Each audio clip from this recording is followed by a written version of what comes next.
that? My one weakness, and you found it in an instant. Fate has been dealt a devastating blow. Thus falls the great Dodo King. Why are you playing along with this nonsense? For funsies, of course. What's wrong, Paimon? Are you disappointed in me? Am I a gigantic letdown? No, it's just... You seem like a busy lady. And this is the one time you've shown up in person. Paimon figured it would be for something more high stakes than just goofing around.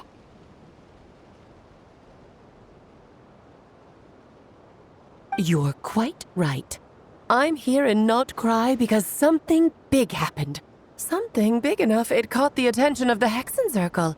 It concerns the 3 moons, Tevat's borders, and of course, the moon goddess you are currently searching for. Kind of. Why don't we discuss this over a pot of tea? My main reason for coming on this trip to Tevat was, of course, to have some fun. But I do technically have a job to do as well, namely, maintaining the stability of Tevat's borders. I'll skip over the complicated parts, but to sum it up, abyssal energies are all that lie beyond Tevat's border. We'd find ourselves in a real pickle if they ever made it through.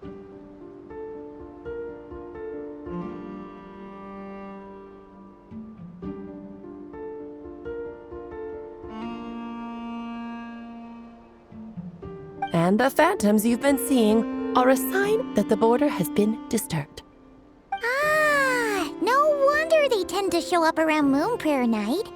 Is it because the real moon is now so close to us that its power can cross the border? In part, but only a negligible amount passes through. Just enough to influence the verdant crests and so on. And as you've noticed, there has been an unprecedented number of phantoms appearing this year. The influence of the moon beyond the border cannot explain this. No, there is another far greater factor at play.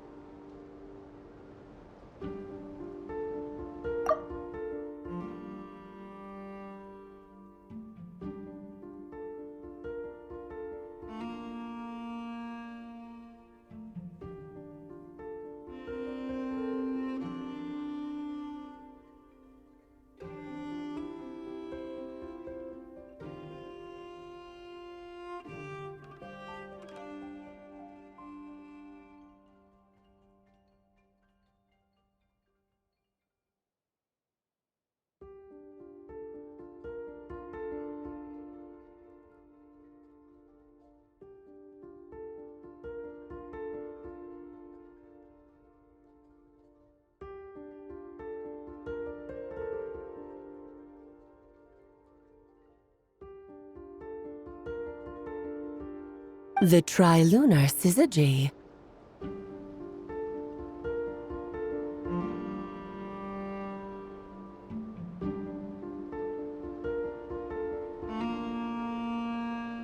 A trilunar syzygy.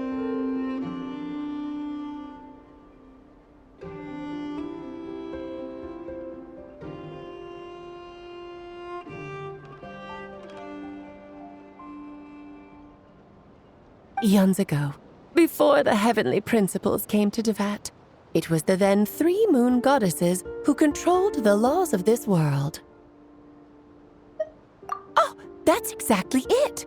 The 3 goddesses split these powers amongst themselves, promising never to consolidate them into one singular body.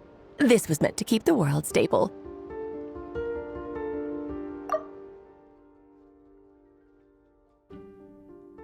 But, fast-forwarding to the present, the eternal moon's marrow is with you, while the iridescent moon's marrow, which should never have appeared in this world, has been retrieved. Add that to the presence of a moon goddess in the flesh and...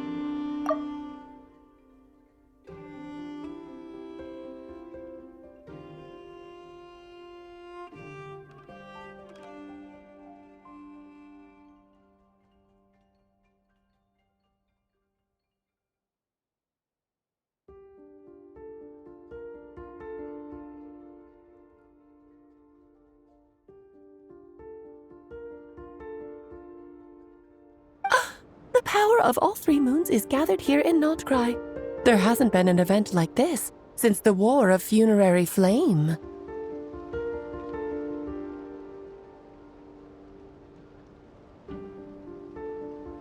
And it's having a noticeable effect on Tevat's borders.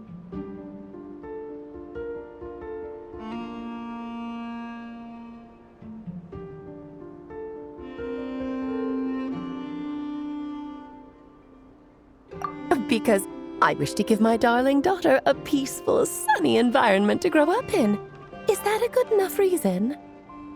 Kinda sounds like you're dodging the question, but it does make sense. Well, that's one reason anyway, and the most important one. The others are a little complicated to explain. For instance, cleaning up after dearest Miss R.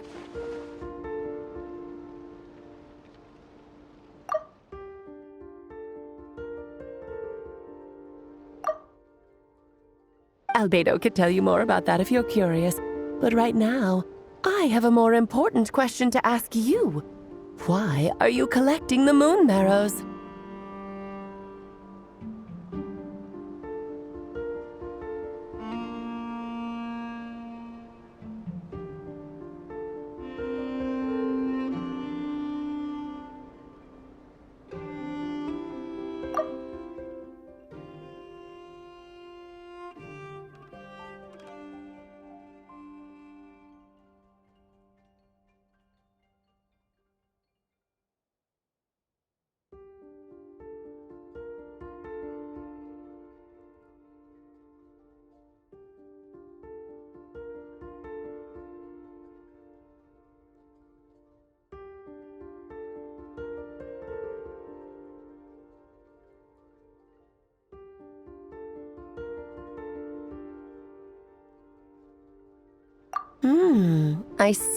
I see.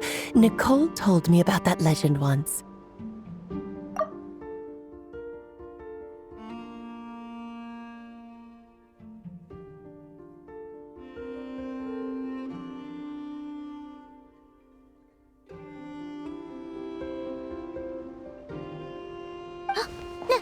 Nicole? You mean Mage Anne? Oh, so you remember. Yes, of course.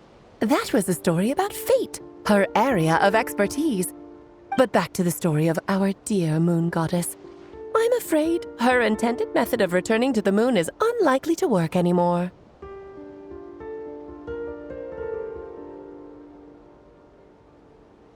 What does that mean?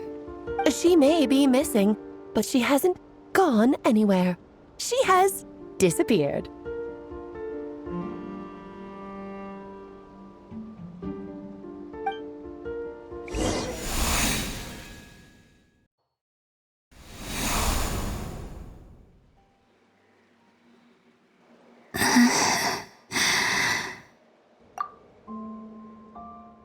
My body is so heavy. Wait, no. It's my mind that's heavy. My arms and legs are as light as a feather. What's happening to me? I feel drowsy, like I've been asleep for too long. Is it daytime or nighttime? Is the moon out?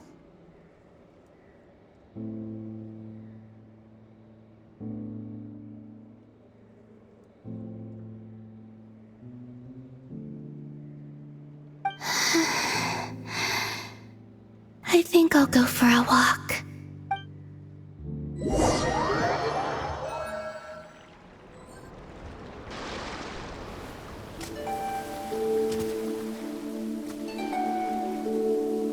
Are you out for a walk too?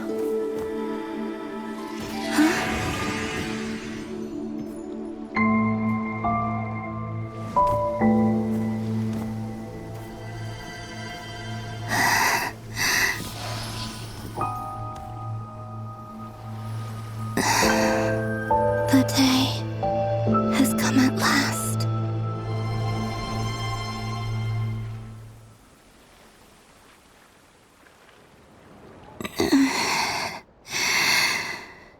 Have I grown so weak that I can't even sustain my physical form. But Moon Prayer Night is nearly here. I was so close to returning home. Death is near. Is this how it ends for me? Will I return to the moon after I disappear? Or...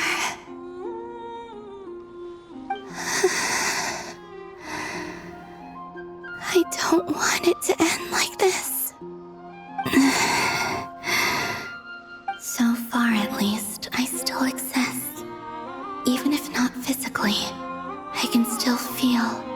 But as my power wanes, I'm sure that too will fade. I suppose I might take one final look at this world. The world where I was born.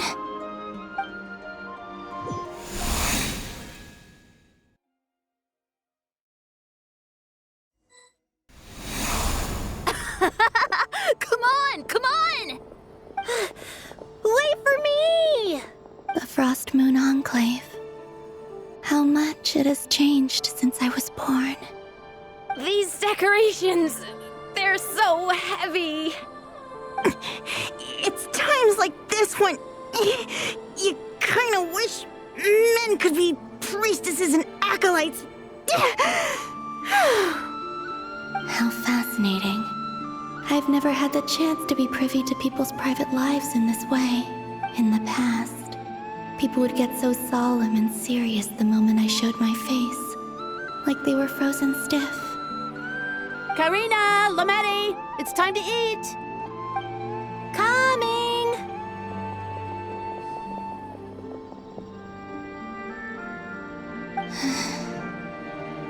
I want to watch them a little longer.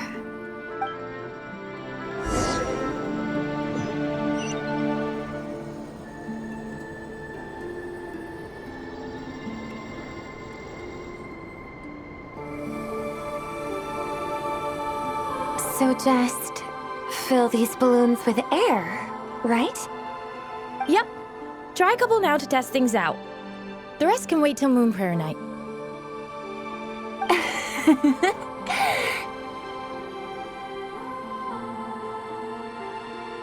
Think fast! Rita! Teasing an acolyte of the Frost Moon Scions? Surely that's a punishable offense. Take this! Huh? All right, enough horsing around. Lady Lauma gave us a task. We should get back to it. The task is just to check that the balloons don't leak, right? Doesn't matter if we fill them with air or water. Yeah. Okay, you got me there. And you got me there. But still, we can't use all the balloons before the festival even starts. We won't use all of them. And as long as Lady Lauma's trusted acolyte doesn't snitch, this can stay as a little secret between friends. A couple more can't do any harm, right? Oh, you menace. Then, think fast!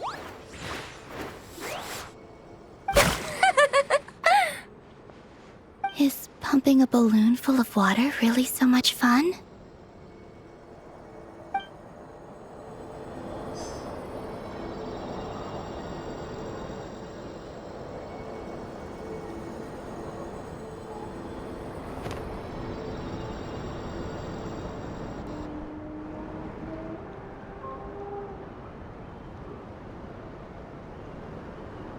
I'm sure you're both tired from playing all day. Come on, eat up.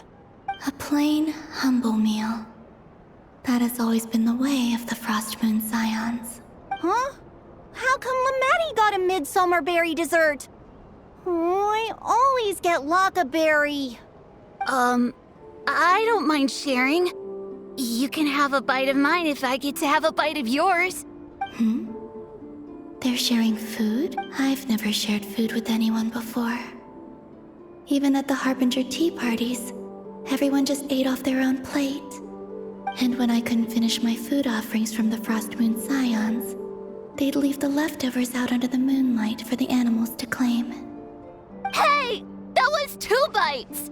Oh, then you can have another bite of mine. Oh, you too. Oh, don't fret now. Here, have some of Granny's too. So this is what it means to be family.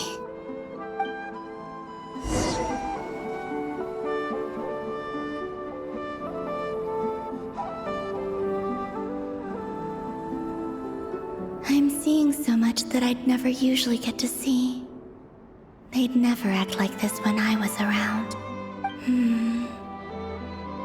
It's nice, being able to just watch people in peace in these final moments. What a rare opportunity. I think I'll go take a look around Nasha Town, too. Maybe the Traveler will be there.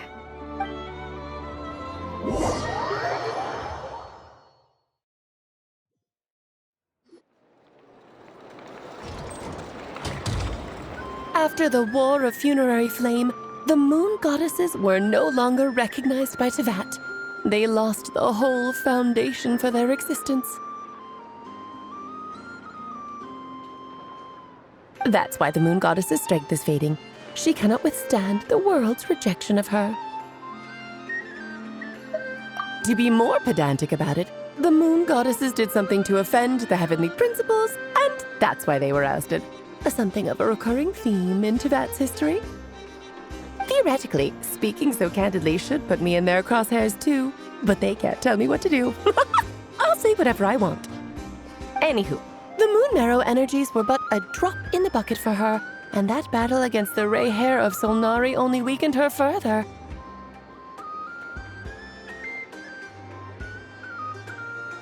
Fortunately, it happened close enough to Moon Prayer Night when the Kuvaki concentration here is high.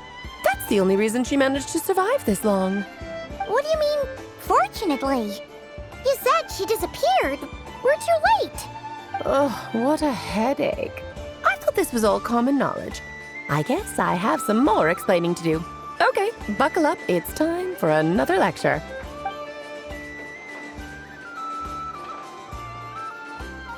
Now, I said earlier that the Moon Goddesses lost the foundation for their existence.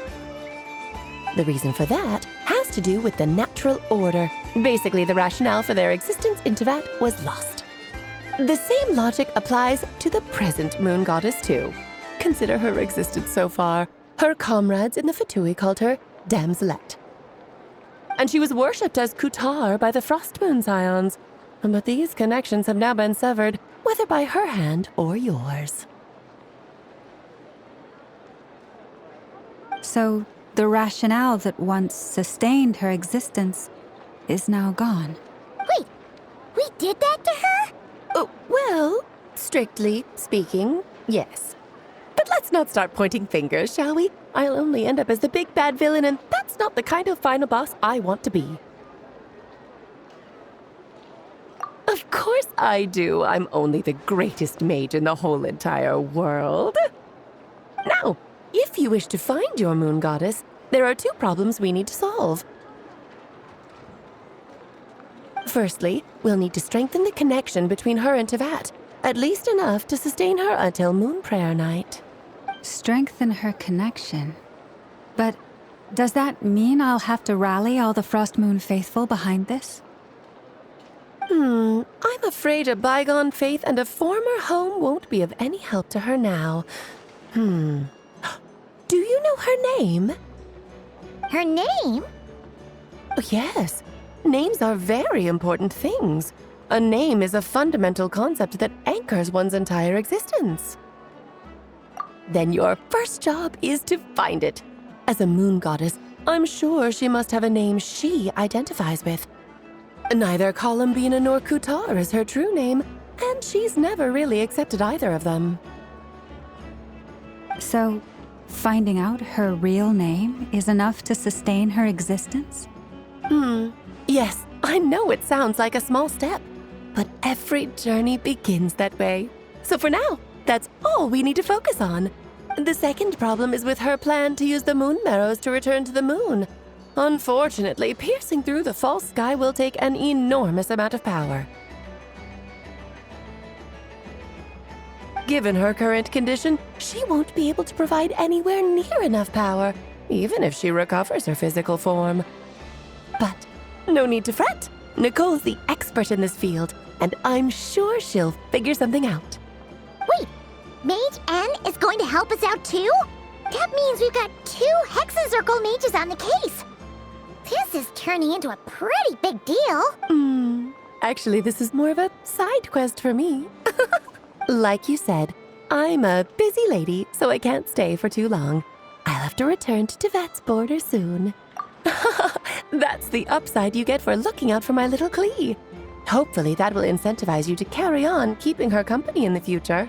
Anyway, jokes aside, you'd better get moving. It will take quite a miracle for the moon goddess's consciousness to hold out till moon prayer night. Oh, I suppose I might as well tell you where Nicole is before I leave. Off you go now.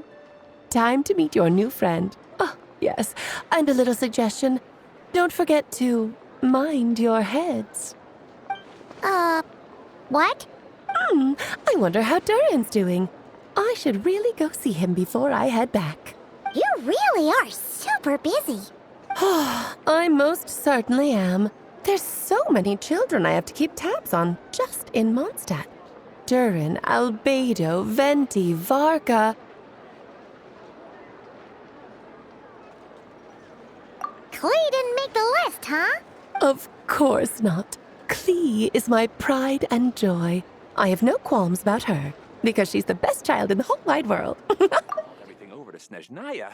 I can make a little extra by selling them. Nothing but promise for adventurers from all walks of life. Yeah. Klee's a little angel. I'm glad you agree. Well, all the best. See you when I see you.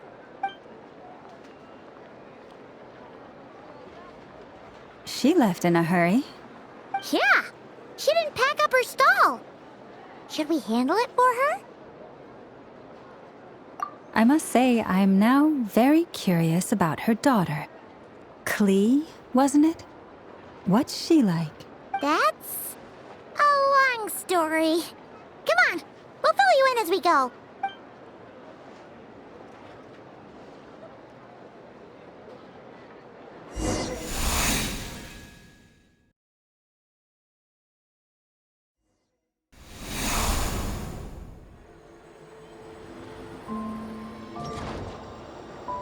What a lively place.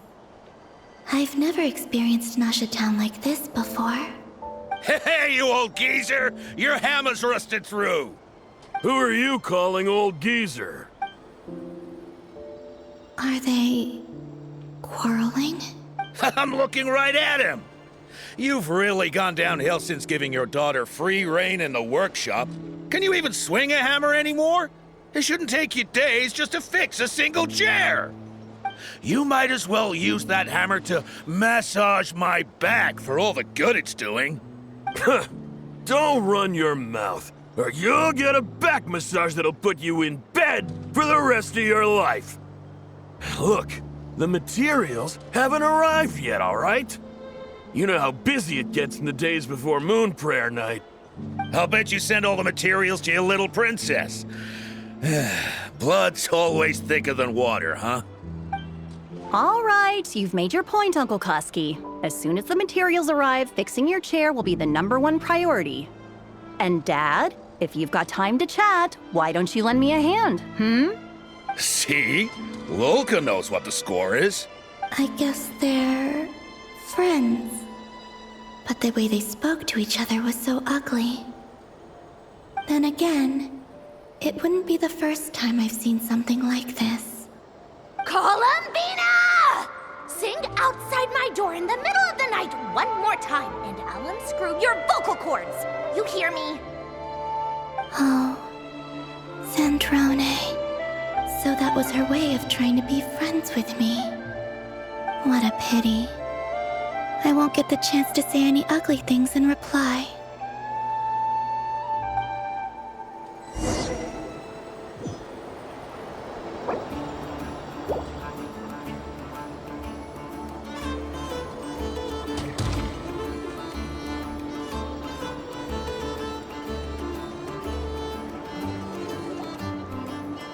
Hey, have you decided what to give her for Moon Prayer Night? I sure have. She's gonna get the surprise of her life when she's least expecting it. Then I'll whip out the ring and pop the question. The surprise of her life. What a fun turn of phrase. Cool, I get the picture. You can spare me the gushy details. Ooh, looks like we have a customer. Hello there, ma'am. Would you like some Moon Prayer Night candy? Huh? Is he talking to me? Can he see me? Here you go. Oh. Come back anytime. Right. Now, where were we?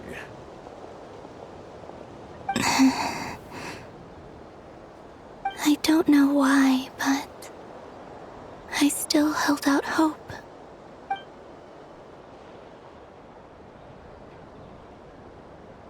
The most important thing right now is to find that mage. This name thing seems super important too, but where do we even start looking? I'd better go pay the Fatui a visit.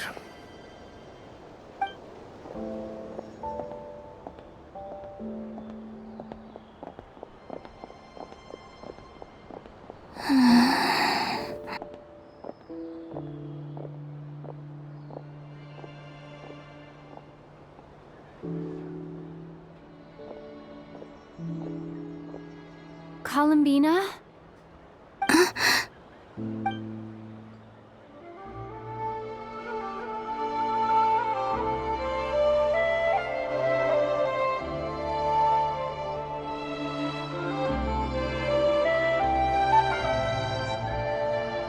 Traveler?